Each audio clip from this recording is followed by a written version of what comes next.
இன்றைக்கி வந்து கிருத்திகை நம்ம நல்லா இருக்கிறதுக்கான ஒரு நாள். கோபம் தாபங்கள் எதுவாக இருந்தாலும் அது நாளைக்கு வச்சுக்கலாம். இன்றைக்கி வந்து நீங்கள் வந்து எல்லோரும் சந்தோஷமாக இருக்கணும். என்னென்னலாம் அடுத்தடுத்த விஷயங்கள் நடக்கணும். இப்போ குழந்தை இல்லாதவங்கன்னு சொல்லுவாங்க, குழந்தைய பற்றியே யோசிச்சுட்டு இருக்கணும்.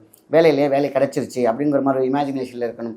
ஏன்னா முருகன் வந்து அன்னைக்கு உங்களுக்கு ஸ்டாப் அப்படியாகட்டும் தசாஸ்துன்னு சொல்லக்கூடிய நாள்.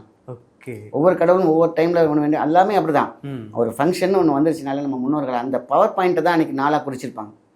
எக்ஸ்ட்ரீம் அந்த நவக்கோள்களும் பஞ்சபூதங்களும் ஒன்றாக இருக்கும் இடமாக இருக்கும்.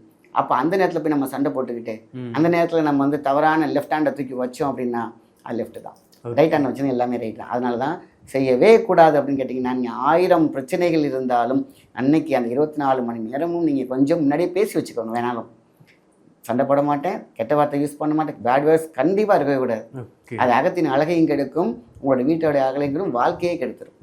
ஸோ சண்டை போட மாட்டேன், எதுவாக இருந்தாலும் சிரிச்சுக்கிட்டே இருப்பேன். ஹாப்பியாக இருக்கிறதுக்கான வழிகளை முன்னாடியே வகுத்து வச்சிடணும்.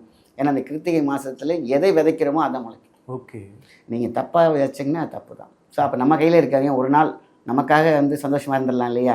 1000 கவலைகள் இருந்தாலும் சொல்லலாம், ஈஸியாக இங்கே உட்காந்துட்டு பி ஹாப்பின்னு சொல்லிடலாம். ஆனால் அவங்க சுமந்துக்கக்கூடிய பிரச்சனைகள், நம்ம அந்த வீடியோ பார்க்குற அத்தனை பேருக்குமே கடன் சுமை, பிரச்சனைகள், ஏதோ ஒன்று, டைவர்ஸு பிரச்சனை, மன நிம்மதி இல்லாமல் தெரிவாங்க. நீங்கள் உட்காந்துட்டு சொல்லிடுவாப்பா நீ என்ன அப்படின்ட்டுருவாங்க. ஆனால் கட்டுப்படுத்திக்கிட்டு பல்ல கடிச்சிக்கிட்டு ஒரு வியாதின்னு வந்துச்சுன்னா கசப்பான மருந்தை குடிச்சிடுவோம்ல, அது மாதிரி நம்ம அன்னைக்கு ஒரு நாள் சந்தோஷமாக இருக்கிற மாதிரியாவது ஃபுல்லாக இருந்தீங்கன்னாக்கா அது நடித்தாலும் அது அத்தனை விஷயங்களும் நொடிச்ச விஷயங்கள் எல்லாம் பவர்ஃபுல்லாக அந்த சிரிப்பு அப்படியே பாசிட்டிவாக நிலைச்சி நின்றுடும். ஓகே, அதான் வந்து அன்னைக்கு ஒரு நாள் சந்தோஷமாக இருந்தால் ரொம்ப ரொம்ப சந்தோஷம்.